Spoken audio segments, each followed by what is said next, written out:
Go ahead, Josh. Thanks, Greg. Thanks for talking to us. Appreciate it. Obviously, we can talk about the first half and how you guys came out, but really I want to focus maybe on the start of the second half and where everything sort of went sideways for you guys. What was sort of your instructions to the team at halftime, and why did everything sort of fall apart there in the second half? Well, first I'm going to say I was super proud of the guys and the response in the first half. I think we came out and executed on the things we wanted to execute on. We got ourselves ahead, which has been a battle for us. We kept the game at 0. I thought guys did a lot of good things. Just in the second half, I think there was, at halftime, we knew they were going to come out with another level of pressure and more Philadelphia Union type of aggression, whipping balls in, running behind. And I think, I have to see the goals, one on the corner kick. Emmy's responsibility is Glesnes. I think he got picked.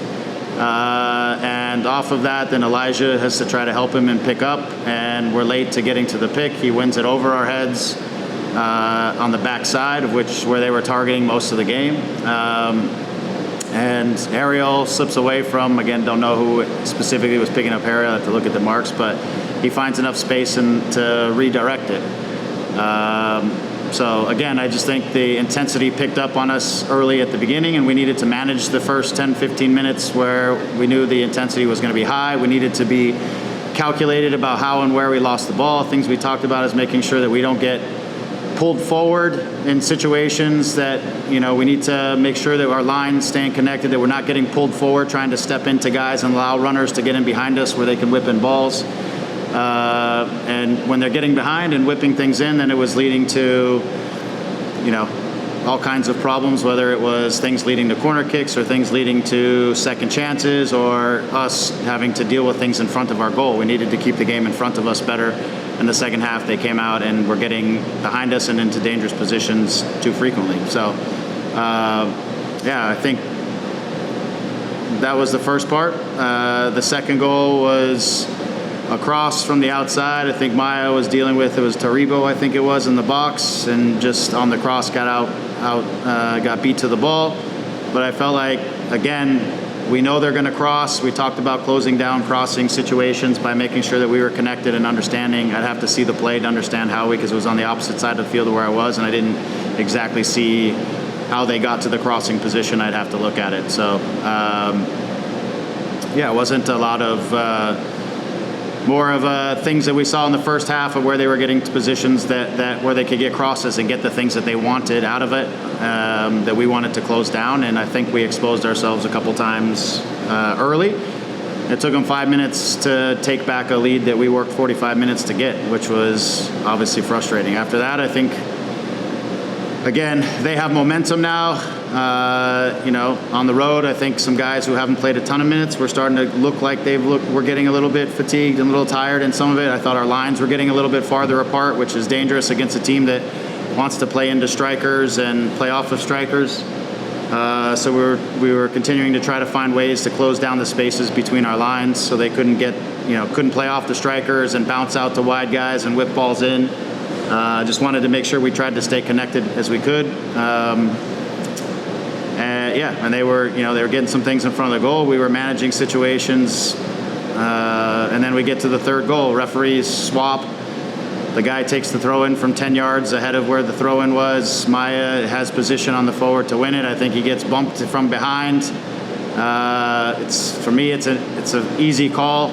You make the call because the forward there's no repercussion for the forward to take that risk and see if he can get it. The worst case scenario for him is they call a foul. The best case is they put the whistle in their pocket. It turns into a corner kick, and the corner kick situation then turns into a goal. Again, I have to see the corner kick to know what happened, but I was extremely frustrated and angry at where the throw-in was taken and the fact that Maya, in my opinion, was bumped from behind, which takes him out of a position, and now we were dealing with a corner kick when we should have been having a foul going the other direction.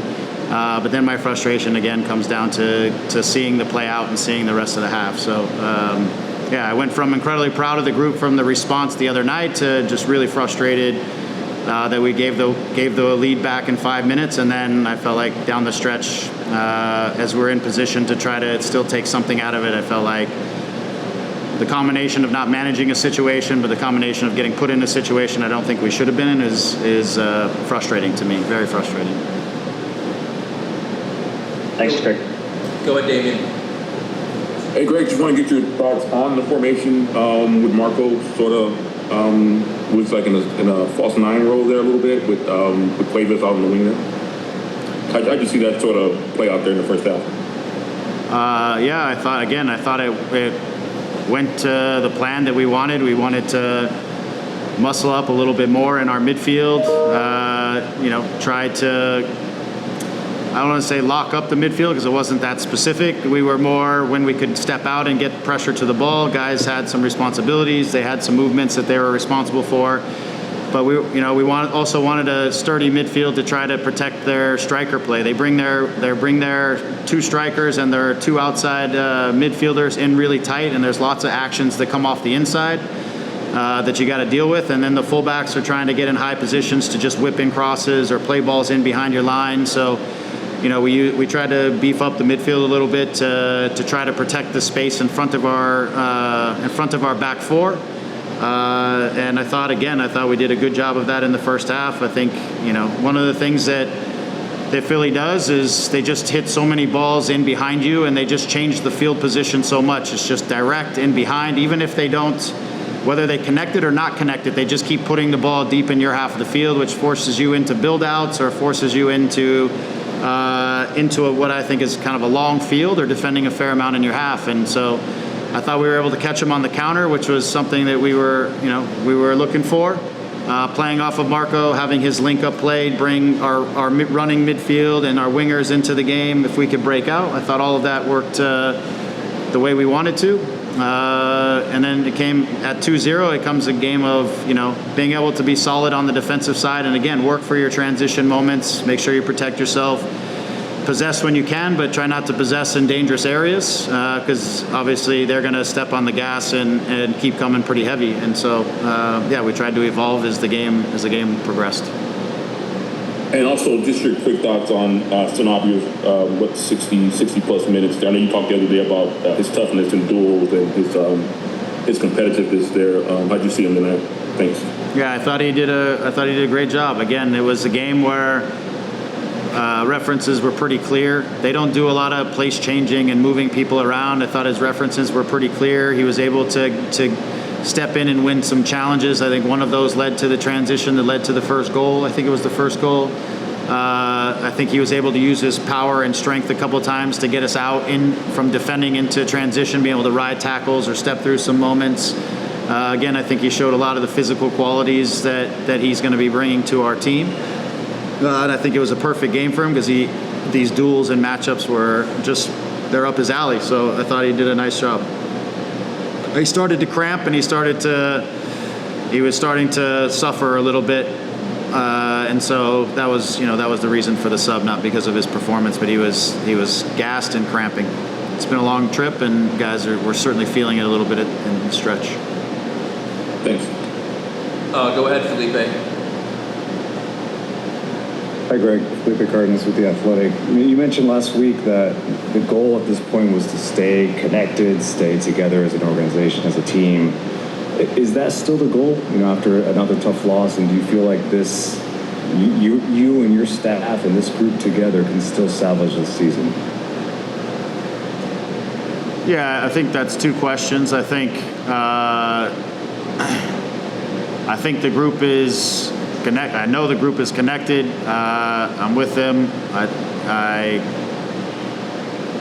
I'm with them on a physical way. I'm with them, so I know where they're at. They're frustrated as a group that we couldn't get tonight across the line. They're frustrated the other night, but they're open and seeking again both solutions and execution things that we each individually need to do better. Collectively, we do. The group they're fighting. There's nobody in there that isn't fighting in the game. It's a matter of the margins have been thin for us, and the other night the setup wasn't right for us, and I felt like guys were a little bit uncomfortable in the 5, and the decisions weren't great. I didn't feel like guys were making great decisions in it, and so I felt like by trying to adapt inside of, with the players we had, trying to adapt inside of not having Joe and Gabe and so on, we went for a different look to try to keep the Red Bulls in front of us, and I just felt like the guys didn't settle into the change of system and the decisions to rotate and stuff like that. So I think we got punished for some mistakes and being uncomfortable in a different shape. And tonight I think we went back to a more traditional shape, be it a false 9 versus a regular 9, but it was a more traditional shape for us. And I felt like the matchups and the battle and everything was there. And the frustration is just not seeing out the game. It's always going to be difficult coming to Philadelphia on the second game of a East Coast road trip. It's always going to be difficult. It's about, suffering through the moments that are going to be hard and not giving up things in those moments. And tonight we got ourselves to 2-goal lead, and it has to be about, seeing that out, trying to see that out in the best way possible. And so it's unfortunate for sure in terms of staying together and keep fighting for the season. That's the goal. Everybody keeps fighting along the way and putting our best foot forward to try to do what we can to fight for every one of these games one at a time. That's what we're trying to do. Go ahead, Alex. Hi, Greg. Thank you for your time. You mentioned it, and I think we all saw this team put out a good effort competing out there. But, given the last 2 results, does this feel like a mental issue, a maturity thing, maybe some, cerebral aspect of the game that the team is lacking? Thank you. Do I think it's a cerebral thing? I think the guys are fighting. I think sometimes we're fighting so hard to make a play that occasionally we overplay ourselves and we expose ourselves. Like, I think there's so many factors, details that go on inside of it. There's so many details. What I know it isn't is a commitment and a battle and a fight, and everybody out there trying to do their best to get a result, see a result, everything. I think inside of a game there are thousands of decisions that get made, hundreds or thousands of decisions that get made by each player, moments that we need to execute, things along those lines. And because I feel our margins are thin, if we get just a few of those wrong, we're paying, and that's the frustration for the group. We're trying to pull together as a group. There's a lot of goals that aren't on the field for us, and guys are just trying to step up and battle and fight and put their best foot forward. And I really, I think the effort, the scrap, the fight is all there. It just, we're trying to find ways to win inside of the group that we're working with, and guys are battling. I can't tell anybody. I would never say they're not. They're freaking fighting. It's just the game. The game is tough, and the game can be cruel, and guys are giving it. I have nothing to say about the guys' effort. Go ahead, Soph. Hey, Greg. You have every confidence in the players that you can pull this together, and of course with the injuries, we talked about that last week, that just doesn't help when you're missing your 3 best players. I mean, any team would suffer because of that. Thank you, Sophie. I appreciate you for noticing that, because a lot of people don't seem to notice that you take 3 DPs off of any team in this league and go on an opposite conference challenge. The margins are so thin. Like, that's the reality of it. I'm not making excuses for our guys, because they fucking fought and they battled and they did but we, again, like, thank you for noticing that, because that's part of it, and these guys feel that, but everyone's trying to step up and do their best to get a result, and I'm proud of them for that. And we're not getting things to go our way, and we make some mistakes.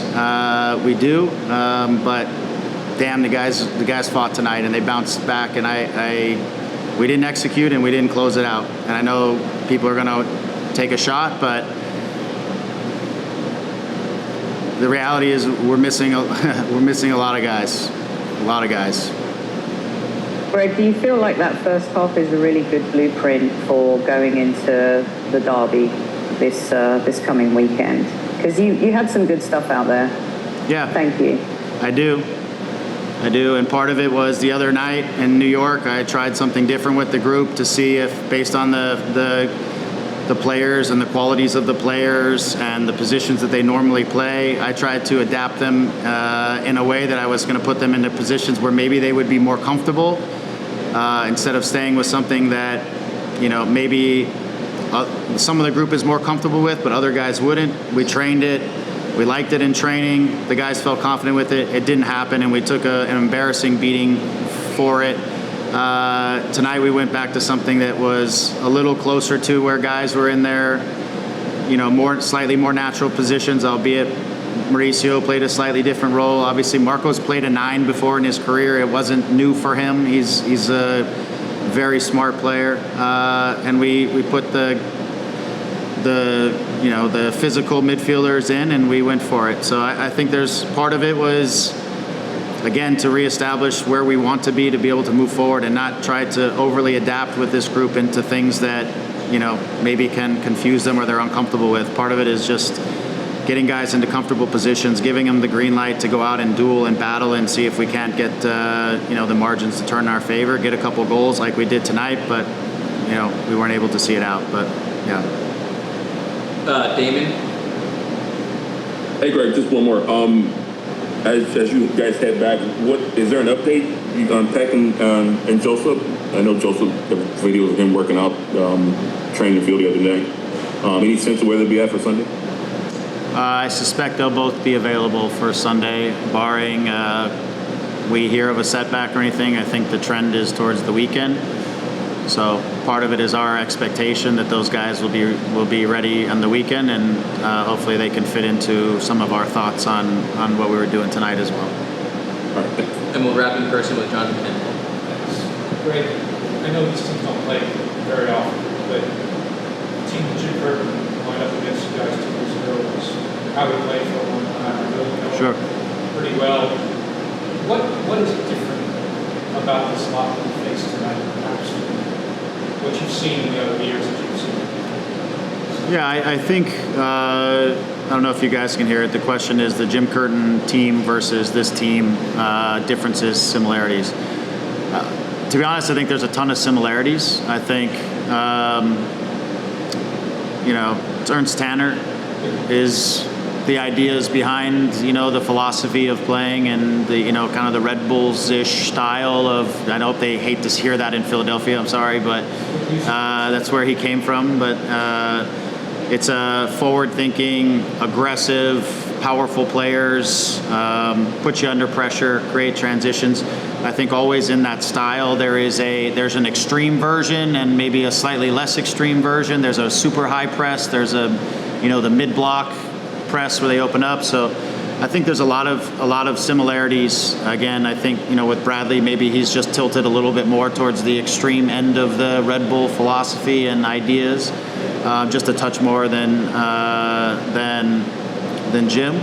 But I think philosophically they went out and found a coach that was in similar line, and so I think the team has been able to kind of pick up on things pretty quickly. It's just subtle differences, not major differences. And so I think, like I said, sometimes with Jim, he played more in a diamond, things like that. This was more of a 4-2-2-2, but I think philosophically, I think things are pretty aligned, and Bradley's done a nice job since he's gotten here with the powerful forwards that he has. He's got 3 different forwards. He kind of rotates through. All of them have similar types of characteristics and qualities. They're hard runners. They work together. Those wingers tuck in. They get underneath those forwards. They run out when given the opportunity. They're trying to draw fullbacks off the line, and the guys, the fullbacks get in position to whip in crosses and give the forwards a chance to, and the weak side winger to get a chance to get on into things. And they just keep coming at you. Sometimes it's not even about possession. It's just like they'll sometimes just kick the ball behind you so that they put it out in front of them and they give themselves another chance to press you and turn it over and win it. So it's a tough team to play against, just because again their goal the whole game is to put you in awkward positions, not so much like to outpossess you and make you do all these other things. They're just trying to impose themselves upon you. And I thought, again, we managed it for a while, but I thought, we started to get a little bit gassed in the second half, and then giving up the 2 goals early was a tough one because then we were really battling it. So, but I think some similarities for sure.